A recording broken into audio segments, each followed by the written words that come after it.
que vou relatar nesse momento foi uma forte experiência espiritual que tive algum tempo atrás. O fato aconteceu como segue. Estávamos em 15 pessoas em uma cidade em Santa Catarina, onde tínhamos alugado um sobrado para tirarmos alguns dias de descanso. Minha esposa e eu preferimos dormir na sala. Os demais se instalaram nos quartos na parte de cima do sobrado. Como gosto de ler, passei a maior parte do tempo lendo alguns livros cristãos. Numa das noites, senti que algo iria acontecer. Era 1h30 da madrugada quando fui me deitar. Todos já estavam dormindo. Ao me preparar para me deitar, olhando para um dos cantos da sala, senti como se alguém estivesse ali me observando. Minha esposa já se encontrava dormindo naquele momento. Então, no mesmo instante que encostei minha cabeça no travesseiro, senti-me sendo transportado dali para um outro lugar por um anjo, até que chegamos a um alto monte de onde dava para ver muito longe. Era tão alto que as nuvens estavam muito próximas de nós. Ali o Senhor me falou através do anjo: Amaury, eu te trouxe aqui para te mostrar uma pequena parte das vestes da minha noiva. A seguir avistei um braço enorme que se estendeu do céu entre as nuvens e veio em minha direção, trazendo na mão um canto de uma veste, de uma brancura e resplendor que a nada pode ser comparado do que se tenha visto nesta terra. O tecido era reluzente. A luz daquele tecido era tão forte que o anjo teve que colocar outra mão por cima dele para esconder seu brilho. Ao avistar aquele canto de veste resplandecente, que parecia um tecido aceso na mão do anjo, fui tomado por um gozo indizível. A alegria e felicidade que senti naquele momento divino era tão grande que não me importava em deixar tudo para trás e dali partir com o Senhor. Uma alegria transbordante. Desejei fortemente pegar aquele pedaço de vestes resplandecente, chegando a estender as minhas mãos a fim de poder alcançá-lo, mas o anjo não permitiu.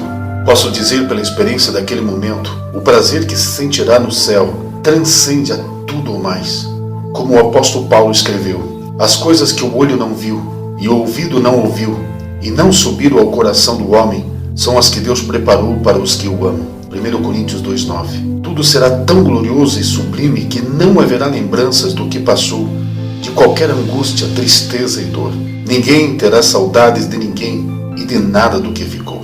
Em meio àquela maravilhosa alegria que estava sentindo e a beleza do que estava contemplando, e querendo vestir aquelas vestes, o Senhor tornou a falar através daquele anjo. Ainda não é o momento. Antes de alguém usar aquela veste, terá que passar por outro lugar primeiro. Naquele momento fui transportado para um outro lugar. Foi quando me deparei com um grande tribunal, onde estava ocorrendo um julgamento. Vi então uma pessoa parada diante de um tribunal prestes a ser julgada. Do céu descia uma grande lista como o desenrolar de um pergaminho, com versículos bíblicos, um abaixo do outro, com um espaço entre eles. Mas o que se sobressaía entre os demais e se encontrava bem acima era 2 Coríntios 5:10. Então notei que, conforme a lista ia passando, embaixo de cada versículo encontrava-se pontos pretos. Dependendo do versículo, tinha 2 pontos pretos, outros 1 e alguns não haviam nenhum.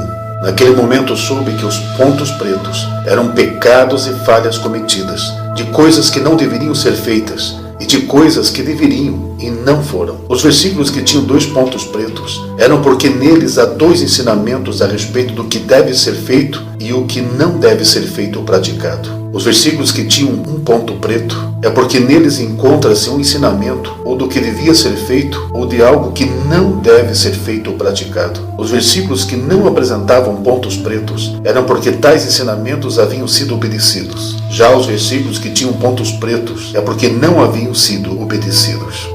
Foi-me mostrado em um lugar bem próximo de onde era realizado o julgamento um buraco como se fosse de um poço, onde dava para ver as ondas de calor que saía dele. Para minha surpresa, encontrei-me na vez de ser julgado. Então, observando a lista com os versículos que iam passando diante de mim, avistei minhas próprias faltas e pecados. Quando vi que havia versículos com 2 pontos pretos de acusação contra mim, entrei em pânico, aterrorizado, com minhas mãos quase arrancando os meus cabelos. Comecei a gritar desesperadamente: Deus, o que faço agora? São muitos meus pecados e não há mais tempo. Não quero ir para o inferno. Chorava e gritava em angústia terrível. Senti-me como um pecador cujo veredicto final seria o inferno. Em meio àquele pavor, ouvi uma voz que disse: acalme, Samori. Ainda há tempo para vocês apelarem para a minha graça. Ainda vocês podem apelar para o meu sangue. Diante do que eu vi, comecei a orar com todas as minhas forças. Deus, misericórdia, Deus. Misericórdia, Deus. Apelo para a tua graça salvadora. Apelo para o sangue do Cordeiro Imaculado que foi morto. Apelo para o sangue de Cristo. Logo depois disso, ouvi a voz do Senhor que me disse: recebam do que eu dou de graça a vocês. Levem a sério as minhas escrituras. Obedeçam minha palavra. Lave-se na fonte das minhas águas. Ouçam o que vos digo e cumpram o que vos mando. Tenho dado tempo a vocês. E o que vocês estão fazendo com o tempo que eu dei? Vocês estão cheios de si. Estou dando uma nova oportunidade. Eu sou o que sou. O Brasil verá a minha glória. Uma grande prova está vindo sobre minha igreja. Busquem a cura. Eu curo os corações. Abominem o mal e receberão da minha glória. Não vivam uma farsa.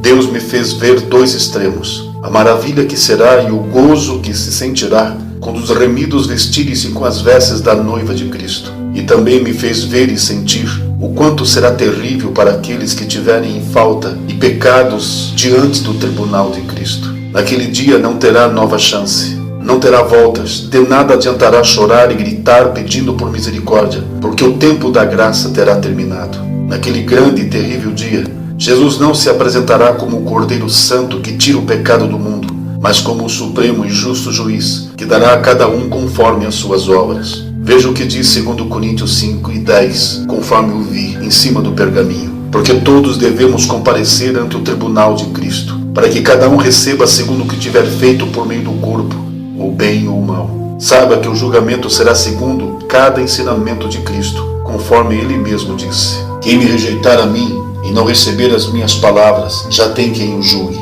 A palavra que tenho pregado, esta há de julgar no último dia. João 12:48.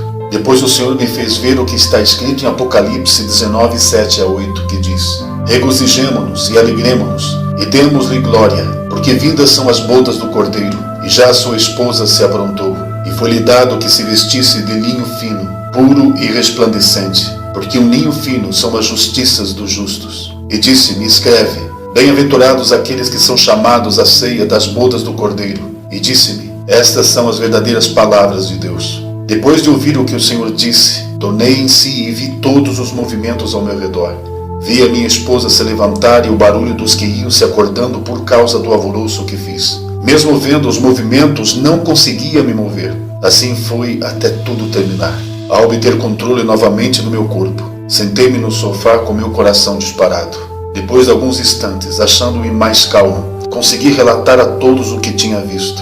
Eram 3:55 da madrugada. Foi nesse momento que vimos o que estava escrito em 2 Coríntios 5:10. Na sequência, achamos a concordância em Romanos 14:10-12, que diz: mas tu, por que julgas teu irmão? Ou tu também, por que desprezas teu irmão? Pois todos havemos de comparecer ante o tribunal de Cristo. Porque está escrito: pela minha vida, diz o Senhor, todo joelho se dobrará diante de mim, e toda língua confessará a Deus, de maneira que cada um de nós dará conta de si mesmo a Deus. A Bíblia diz em Jeremias 23:28, o profeta que tem um sonho, conte a visão, e aquele que tem a minha palavra, pregue fielmente a minha palavra. Estou fazendo o que tenho que fazer.